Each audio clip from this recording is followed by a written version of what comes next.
Voilà, merci beaucoup. On va chuter avec la dernière rubrique. Est-ce que j'ai d'anniversaire aujourd'hui? Bon, je vais voir. Merci beaucoup, Joël Pembele. Yayo Zuizope Abisso. Merci beaucoup. Je salue celui qu'on appelle Monsieur Simon Ikamba. Il est 3 fois boss, 3 fois patron, 3 fois président. Simon Ikamba, les petits bétons. Très très bonne chose à vous. Toujours derrière les bonnes actions du chef de l'État, je vous salue, le président Simon Ikamba. 3 fois boss, 3 fois patron, 3 fois président. Les petits bétons, journée qui toque, Efika Ozali, président Simon Ikamba. Les petits bétons, 3 fois boss, 3 fois patron, 3 fois président. Voilà, ceci dit, je salue également la mère sacrée, hyper puissant, maître Pouloussi, Eka, Hugues, tout est possible, rien à dire. La main sacrée, hyper puissant, maître Pouloussi, Eka, Hugues. Très très bonne journée à vous. Je salue également tous les bons cabinets avec les avocats compétents. Des bonnes journées à vous, maître Dadou, Boto. Très bonne journée à vous, maître Dodo, Ndondo, Bolombo Yampese, Yamama Ange Awazi. Très très bonne journée à vous également. Je salue maître Pierre Louboya, l'argentier, la France tranquille. Bonne journée à vous. Je salue maître James Mavinga, également bonne journée à vous. Maître Dani Kanda, les lauréats du barreau, maître Dani Kanda, bonne journée à vous. Je n'oublie pas maître Ben Jolie, très très bonne journée à vous. Pourquoi pas maître Don Michel Makengo, maître Don Michel Makengo, bonne journée à vous tous. Au cabinet du maître Pouloussi, Eka, Hugues, la main sacrée, hyper puissant, tout est possible. Bonne journée à vous. Merci beaucoup. Académia et Mango Mango. Laurent Fabrice. Bonjour. Merci beaucoup Laurent Fabrice. Population Mobimba Baolanda Bisso, bonjour. Nabinope. Pe na chef de l'État, nos encouragements à son endroit. Pe na Jantiningo Bilambaka Oyazali mentor Nangai. Autorité morale ya ACP parti Nabisso parti ya Bana République démocratique du Congo. Très bien, merci. Mbotepe Oifalo Landisape Obosani Ben Olondo. Ben Olondo, ah oui. Ben Olondo, c'est un ami. Il y a Bisso, il y a quartier Canriche. Donc lui aussi, il est du Canriche. Je le salue. Ben Olondo, Alette, Bamotenaye Belé. Alors, Nassir, au tressaillir des joies, Tango, Daïlé, l'homme du peuple, Yazoku Missa, Argentinier, Rapona Bumbo. Oui, oui. En tout cas, dans l'année, Tango Nazo Kota, biso ezalaka tolobaki tozosala mosala pour tout satisfaire d'abord population quinoise et puis comme Kinshasa est un miroir à la République démocratique du Congo, je crois les loso Kinshasa population esepeli ezalape esengo ya population congolaise mobimba. Donc tolobaka tango bosolo ezali lokola jeune frère d'Aïlin alobi yango omoni ke azo reconnaître misala oyo ezosalema mais na yoki tango kana zo kota na studio azoba non biso to kita non tous les jours tozali sima ya Argentine soki omoni vidéo si na yebi ba misala na tout to kita sur terrain sauf que soki agenda eza mwa bombe yemo gouverneur a kiti de centre biso tozala rapena te po toza chaque fois pe na ba télé boye na mwa ba kwa mususu koluka mwa lipa mwa nguba esika ya kopesa pe bana mais sauf que toza na ba descente avec le gouverneur chaque fois OEP Akitaka pour na ba misala na dernièrement tozaki na Ndanu Ndanu, qu'est-ce qui se passe dans Ndanu? Namoni, il y a des gens qui sont contents là-bas. Oui, oui. Mais il fallait que je de la rendre à Souka parce que Ndanu vraiment na landi na ba réseau namoni ke. Et comme il a Souka pour ça là on va inventer. Non, et comme il a Souka tout est dans le programme. Tout est dans la bien déjà taillé et ça là qui programme Oyo. Déjà, il fallait battre la main. Zakaka a problème paye à moyens financiers, tout ça. Il fallait d'abord récolter ma recette, tout qu'on saurait quota. Maintenant, nous déjà, bazoche la bango, dit qu'il y a maï, dit que ça va construction, tongarapona et faire couler maï vers une rivière ou vers le fleuve. Donc yango Gentini Ngobila gouverneur de la ville a salé Libanandalou des digues oyo eko conduisa kaba mai ya ba quartier wana ya ba koana tina kati ya mai je crois mai anjili et puis deux avenues à minene les sous oiseaux tonga boyebi tolobaka développement ya république to ya cité moro boyo et banana infrastructure donc comme infrastructure surtout routière yango moni Ngobila atabla trop sur les routes lelo oyo na Kinshasa Ngobila asali ba route et belé et tellement que Kinshasa est kotaka déjà na kati ya bosoto ya mingi avant Ngobila. Ça ne se fait pas voir tala lelo oyo. Merci beaucoup na réalisation na bino Freddy Takidi. Moni banzela wana nyonso c'est Ngobila. Donc à côté banzela auto benga ba route secondaire et tongama te ba transcommunal la bandi belenge sa ba pont bongolo omoni c'est comment fazo tonga OK na Birmania zo tonga makanza dernièrement tozala ipena yo wana azo tonga atamboli de Birmanie ko kendeti ko katisa à côté Kasavubu. Donc tout ça c'est pour le bonheur ya peuple congolais. Très bien, mais entre-temps, quand on est au Soli, on a problème aussi dans le secteur de la ville, et aussi la terre, notamment l'insécurité. Oui, insécurité, tout na lobakanabatu chaque fois Ngobila aza impliqué na kati. Mingi appelle sa stratégie politique pour n'accosir sa insécurité na ville à Kinshasa. Et c'est ça chaque fois. Dernièrement, où t'as kippé le souk au Sangana na police na biso après ça qui est du sous stratégie ndenge nini ya ko matraquer bakulu na wana insécurité toyebi ezo ranger toujours na Kinshasa mais je crois que azo bunda surtout les sous pour na problème wana avec la police nazo singara chaque fois ba équiper la police na biso. La police ne peut pas place azo kitaka azokuta oui bakulu na wana déjà baza bien armés avec leurs armes blanches, ba machette, ba pao, ba Congo. Et la police o akoluka kanga bango matraquer bango okokuta bango na secteur wana par exemple baza karaso qui 4. Or ils doivent être en face. Elle, la police doit être en face de qui par exemple des 25 colons na webine bango bayaka mobondo ndenge toloba. Alors police 4 personnes avec 2 armes. Ils ne peuvent même pas tirer. Police a encore tiré bangote. Et comme il y a sous infraction dans la police. Donc il faut pas miner au bango naba nini naba biloko nyonso o eza possible que baye bakanenge au matraquer bakulu na na mais chose malheureuse est que la police na biso vraiment baza na ba outité oyo bakokenda ka vers la bakoluna na mais chaque fois bazo tchaka ba stratégie avec le nouveau général Kilimbalimba inspecteur Kilimbalimba bazo mais kaka ko kanga bango je sais que eko zoa ka fin malgré que ko sila ka totalement mais eko zoa ka fin. Alors à quelques jours ou quelques semaines ou mois il y a autorité à Vilo Bazalelo Batike Sika Toki Koloba Neni Villa Kinshasa ezali bien badoti kango bien ou bien il fallait qu'il bakileti au bout ya makamna bango notamment Kimbo Peto.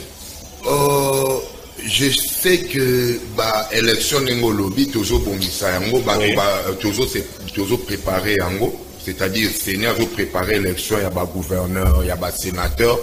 Tout ça, tout le bacagnon ezali ba continuité des affaires de l'État. Ce qui est le gouverneur Ngobila Rosala les sous-soutés, je crois, ils ont un bateau pe bakoluka koya. Je sais qu'il y a de ces gens-là qui s'apprêtent, batoloko ba Jésus Noël, cheke, bazali, baza capable pe même après Ngobila bakosala aussi plus et plus ceux qui paient. Question moi simple na tunayo. Qu'est-ce que oyo esalemi na mandat oyo te na ville oyo zana posa o baroya sima na ville basala? Ils a plus peut-être non, ils a pas cité ça peut-être pour nangai na olobaba baya ko vendre la lisusu mingi mentalité quinoise.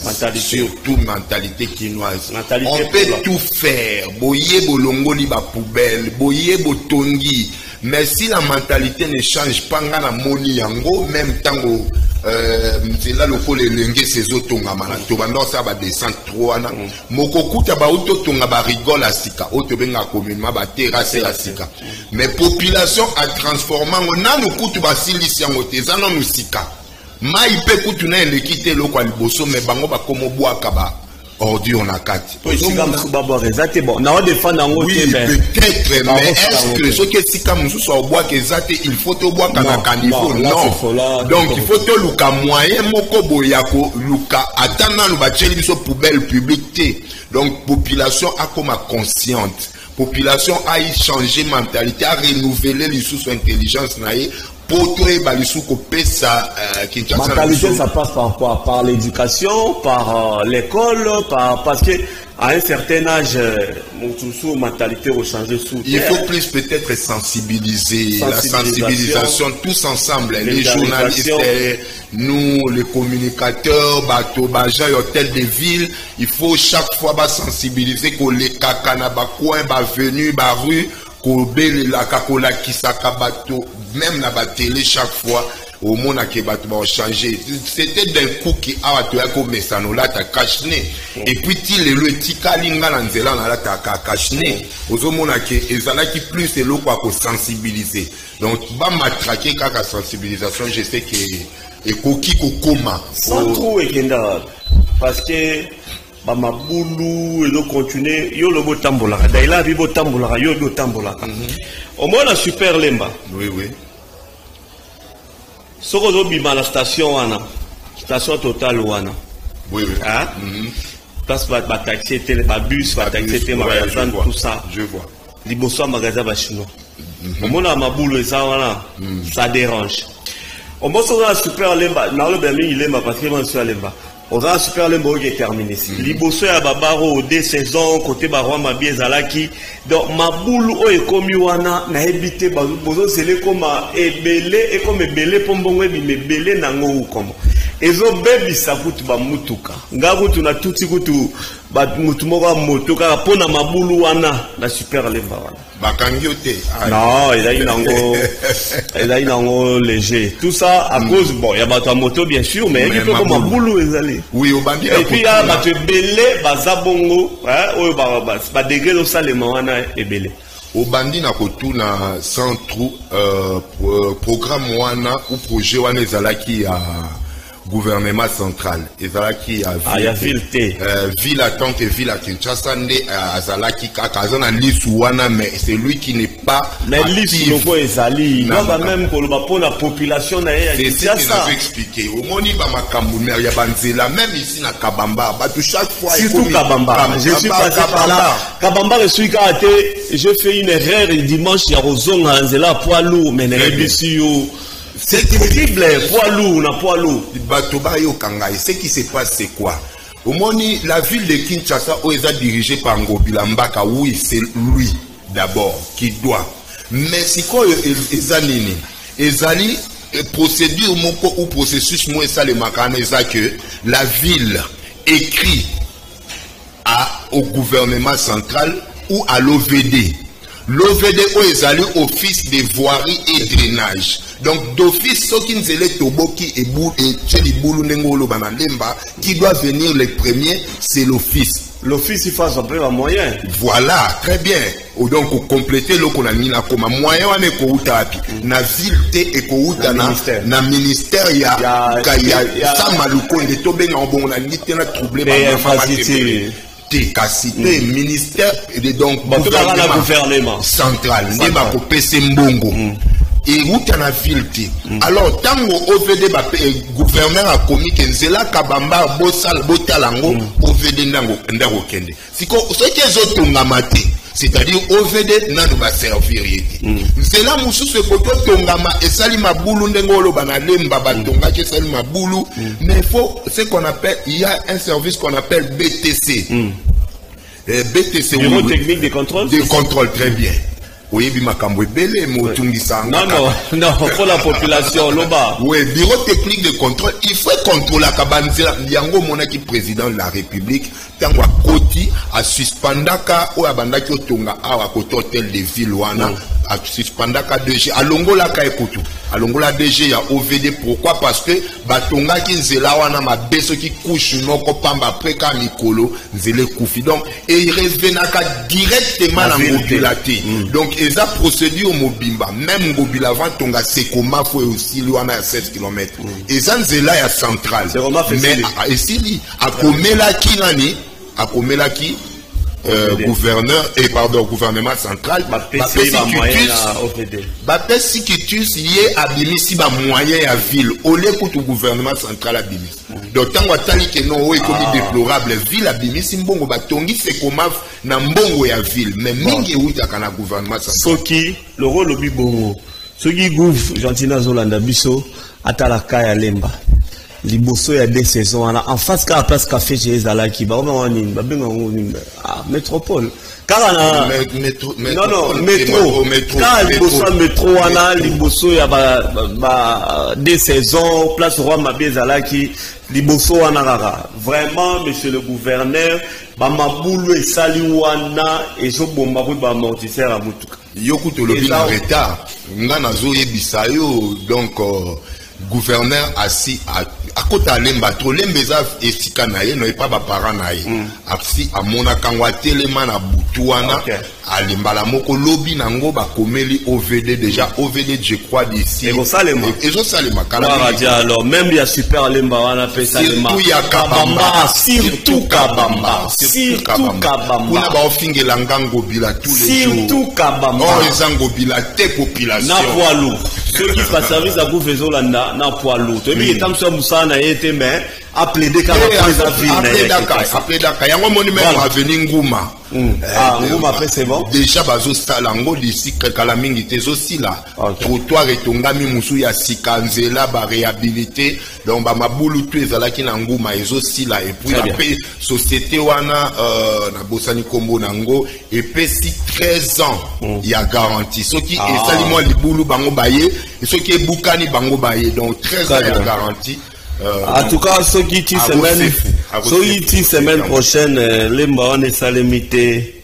En tout cas, on sera obligé. Je vais filmer ça et les proposer à la télé. On filme dans l'élection de la télé. Merci beaucoup. Nous sommes arrivés à la fin d'ailleurs. Oui, en tout cas, Kaka Nikolo, Nazo Lobaka, son excellence président de la République concernant l'Est et Tokokyo Angobo et Sotoleki. En tant que moi Namboka toza pena ba solution toko pesa pona guerre wana et prendre fait surtout que toza vraiment na mawa tous les jours. Je sais que yé pas au bunda de sa façon mais ngai académie et mango j'ai quelques solutions. Je pense 8 solutions on a copé sa président de la République et puis il a fait la guerre wana. Mais na boy ko tanga yango nyonso na télé awa na zo tanga ka mibale mais a peine à s'abstenir on a tanga ngo po déjà botelinga moi problème dernièrement na plateau mon a tanga kiango na toucher makambo vie sociale ya ba militaire tout consort ba bongisa mais na mona ki déjà la butu moko balandenga déjà bambangu très bien na ba jeep heureusement kaka Kinshasa moto e baba ko ya ukota pona okimba. Merci beaucoup Academia, j'espère qu'on a passé de bons moments et que bat balandi bisopé va se retrouver et sali biso vrai bien. Alors merci beaucoup Académie. Mbote Moron Baleza. Oui, encore une fois na pesika ka mbote na basepien nyonso Karine Kabange, Beverline Defi et Ben Olondo, l'attaquant des poètes et des bases ya ACP Mikolonde nazo benge yangwana. Merci beaucoup pour la plateau na yo. Très bien. Merci beaucoup. Academia et Mango. Voilà, mesdames et messieurs, il ne me reste plus qu'à dire des anniversaires. Sardou Dimbu, tu m'envoies les photos à 11h51, déjà sur le plateau. C'est impossible pour moi. Maolo Baka à Combo. Joyeux anniversaire à Mifi Louadjo, maman la perfide Dada, la petite sœur de Rodi Louadjo depuis Pompage City. Jovial et joyeux anniversaire à vous. Mifi Louadjo, maman na perfi Dada, la petite sœur de Rodi Louadjo depuis Pompage City, la commune ya Ngalema. Ok, merci beaucoup à vous, Mifi Louadjo, maman na perfi Dada, qui est la petite sœur de Rodi Louadjo, qui fête son anniversaire aujourd'hui. Merci beaucoup. Alors, Joyeux anniversaire de mariage au cordon, au papa cordon Ludovic Kiangebeni et maman Solange Kiangebeni. Donc anniversaire, il y a mariage Nabino. Joyeux anniversaire de mariage à vous, papa cordon Ludovic Kiangebeni et maman Solange Kiangebeni. Merci beaucoup de la part de Sardou Dimbu. Dommage Sardou Dimbu, tu m'as envoyé les photos en pleine émission à 11h51. Moyen à haute photo exacte. Je vous dis merci. Est-ce qu'on peut finir avec la nécrologie de Sardou Dimbu?